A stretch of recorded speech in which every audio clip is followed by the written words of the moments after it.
menarik ya, karena pertama kalinya kayaknya cukup solid nih pemerintah dengan masyarakat ya. Kita lihat ini sama-sama membela, sama-sama satu suara berkaitan dengan posisi Indonesia dalam hal ini. Dan ini juga cukup ramai begitu ya menjadi perbincangan.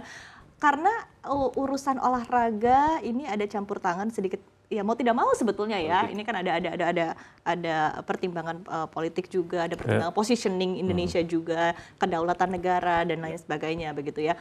Tanggapan atau mungkin komentar dulu deh dari para redaksi CNBC Indonesia seperti apa, mungkin dari Mas Iqbal terlebih dahulu. Ya, kaget ya pasti yang pertama karena itu kan berita juga pagi ya, dan memang saya rasa tidak mengherankan sih sejak Indonesia itu menolak visa ya, dan Kemenpora pun saya bisa rasa posisinya juga tidak bisa apa-apa karena kan visa itu yang mengeluarkan juga Kementerian Imigrasi ya, dan itu ya udah pastilah karena nggak ada hubungan diplomatik ya, udah pasti nggak akan bisa ini. Tapi yang jadi catatan bahwa ini kan Pak Menteri juga tadi bicara bahwa ini masih rekomendasi.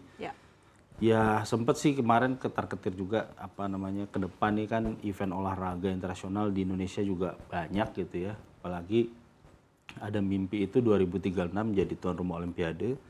2030 itu Youth Olympic, jadi Olimpiade untuk remaja gitu ya. Jadi memang sudah ada grand design ke depan.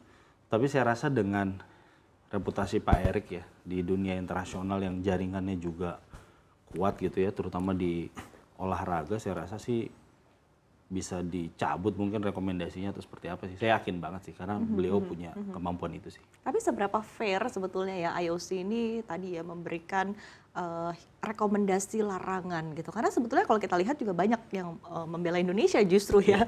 Karena kita juga berkaca ini bukan kejadian pertama kali. Ada kejadian di 1963 ya kalau tidak salah. Kemudian juga ada di beberapa negara Eropa juga. Ini ada beberapa penolakan begitu ya karena ada unsur dendam akibat Perang Dunia Kedua begitu. Jadi ini sebetulnya sesuatu bukan hal baru gitu kan. Nah, Mas Suhendra, seperti apa mungkin tanggapannya ataupun juga pandangannya untuk saat ini ya, apa-apa yang membedakan dan apa yang bisa kita cermati? Iya, memang ini kalau sudut pandang historis, memang seperti kayak mengulang lagi sejarah berulang, terutama tahun 1962 ya, ketika waktu itu kita bikin event Asian Games yang keempat ya, kalau nggak salah sih, itu kita sempat menolak juga atlet dari Israel, bahkan mungkin Taiwan ya, dan itu ya sama dapat semacam sanksi lah waktu itu.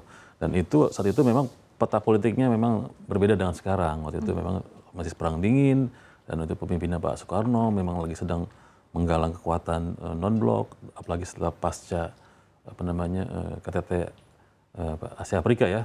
Waktu itu Indonesia sangat kuat sekali, so powerful untuk bisa membela beberapa negara-negara yang masih dijajah untuk merdeka.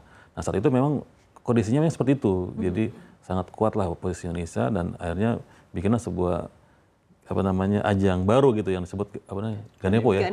Ganevo itu yang saya pikir suatu langkah yang luar biasa, bentuk keberanian Indonesia mengambil posisi. Nah kalau sekarang apakah seperti itu? Nah ini perlu kita cermati lagi apa plus minus keuntungannya gitu kan kalau sampai kayak gitu. Tapi saya pikir ini sih dinamis lah, mungkin nanti ada semacam diplomasi segala macam setelah ini. Seperti sampaikan Iqbal tadi, mungkin nanti ada diplomasi segala macam. Dan kita Indonesia mungkin kita tetap mengambil sikap yang konsisten, tapi tetap olahraga kita tetap berkembang dan bisa bermain di kancah global sih saya pikir. Oke.